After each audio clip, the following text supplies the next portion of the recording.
ఏపీలో ఇప్పటికిప్పుడు ఎన్నికలు జరిగితే సీఎంగా ఎవరు గెలుస్తారు? Chandrababu CM, Jagan CM? ఖచ్చితంగా కామెంట్ చేయండి.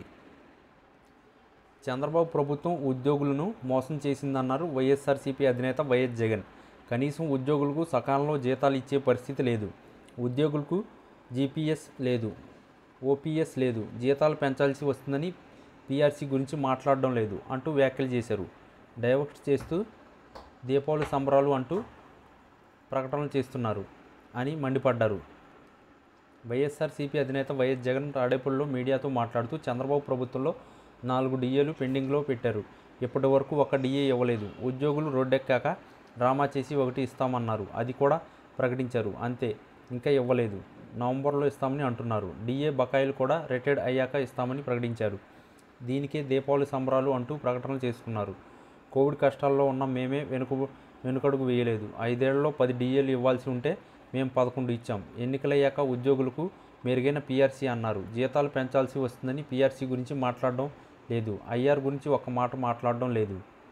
ఉద్యోగులకు జీపీఎస్ లేదు, ఓపీఎస్ లేదు. ఉద్యోగులకు అరచేతిలో వైకుంఠం చూపిస్తున్నారు. ఉద్యోగులను మోసం చేసిన వికృత ఆనందం పొందుతున్నారు. టీడీపీ నేతలు వాళ్లపై దాడులు చేస్తున్నారు. ఉద్యోగులు త్రిశంకు స్వర్గంలో ఉన్నారు. మొత్తం రూపాయలు 31,000 కోట్లు బకాయిలు పెట్టారు. ప్రతి నెల 1వ తేదీన జీతాలు అన్నారు. 1 నెల ఇచ్చారంతే. కనీసం ఉద్యోగులకు సకాలంలో జీతాలు ఇచ్చే పరిస్థితి లేదు. కాంట్రాక్ట్ ఉద్యోగులు పథకాలు ఇస్తామన్నారు. ఉద్యోగుల విషయంలో మేము ఏనాడు ఇబ్బందులకు గురి చేయలేదు. అప్పుడు చంద్రబాబు ఉంటే రాష్ట్రం అతలాకుతలం అయ్యి ఉండేదేమో. ఉద్యోగులకే కాదు, ప్రజలకు చంద్రబాబు ఏమీ చేయలేకపోయారు. అంతా తిరోగమనమే కనిపిస్తుంది. స్కూల్లో నాడు నేడు పనులు ఆగిపోయాయి. ఇంగ్లీష్ మీడియం చదువులు గాలికి ఎగిరిపోయాయి. గోరుముద్ద పథకం నిర్వీర్యం అయిపోయింది. విద్యాదీవెన, వసతి దీవెన సంగతి ప్రత్యేకంగా చెప్పనక్కర్లేదు.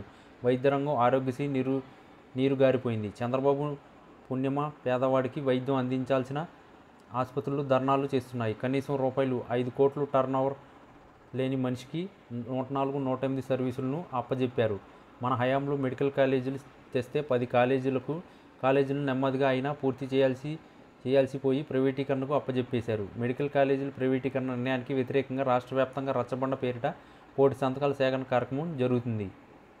ఈ వీడియో కనుక మీకు నచ్చినట్లయితే please like, share and subscribe channel.